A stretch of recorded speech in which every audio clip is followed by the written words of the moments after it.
Today I'm making a 1950s inspired doll outfit. I want this to look like it is a white top and a poodle skirt. However, I'm going to make it as a dress because that's easier for me to store. So for the bodice, I started with a rectangle which I folded the long side in half and sewed a small pleat along that fold. I then pressed the pleat flat, giving it the illusion of a button placket.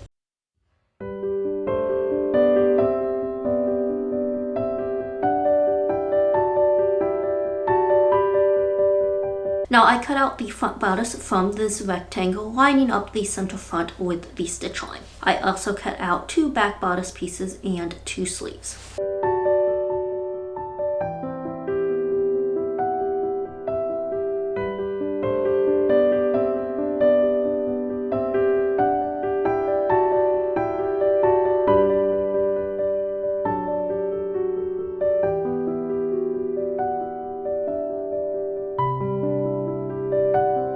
Now both the front and back bodices have waist darts, and I sewed them all next.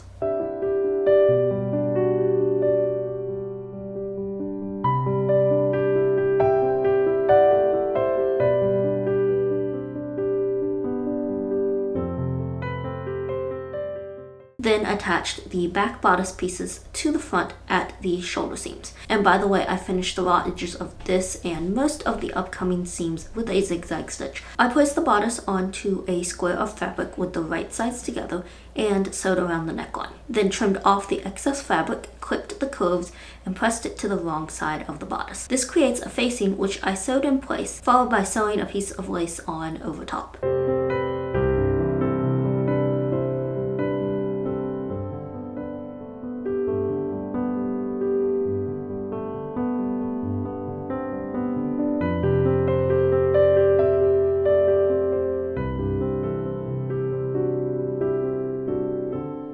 For the sleeves, I started by hemming them. Then I hand basted the sleeves to the bodice before sewing them on the machine.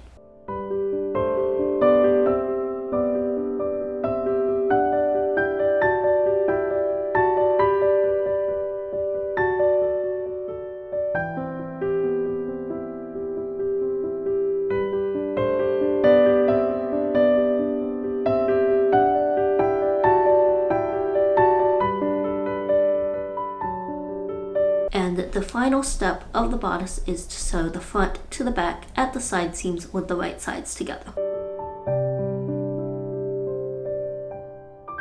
The first step for the skirt was measuring the bodice waist so that I could create the skirt pattern. Now this is an ungathered full circle skirt, and I have a video on drafting circle skirts which I'll link in the description. Once the pattern was done, I cut it from this purple cotton polyester fabric scrap and sewed the hem. Now to add the design. So originally poodle skirts weren't limited to poodles as the embellishment. That's just the design that became the most iconic and is what most people think of now. I have no inclination to put a poodle on this and decided that this was a good time to do a little experiment. So we have a bit of a change of scenery here. I've moved to the area where I do my card making. The other year I tried an experiment with using stamps on fabric.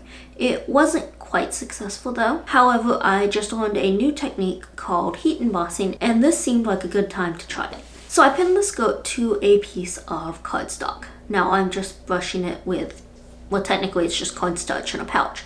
It's to prevent static so that the embossing powder won't stick when I use it in a minute. Then I stamped a butterfly onto the fabric using Versamark ink and sprinkled the black embossing powder on top. Then shook off the excess.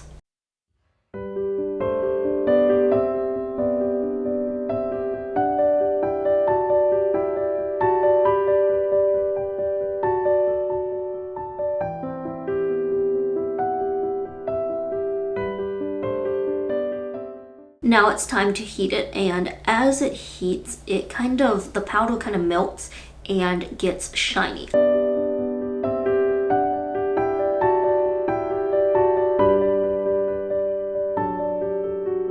And here's the results. It is a bit stiff right there around that image, which I suppose is to be expected.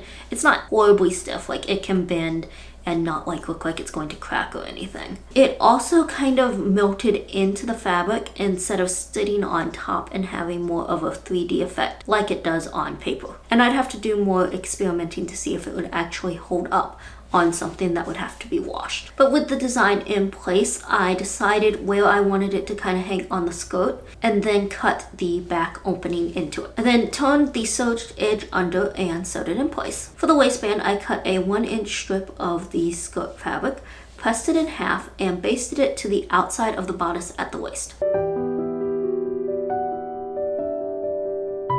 Then attached the skirt to the bodice with the right sides together.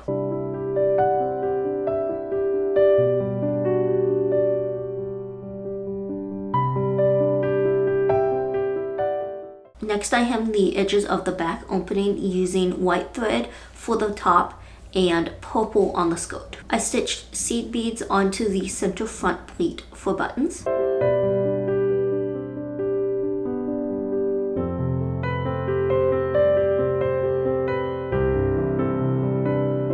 And finally attached Velcro to the back for closure and finished sewing the back skirt seam. And now it's ready for her to try on. And here it is. I do think this is one of the best doll outfits I've done in a while. It's certainly the most detailed and I am very happy with how it turned out.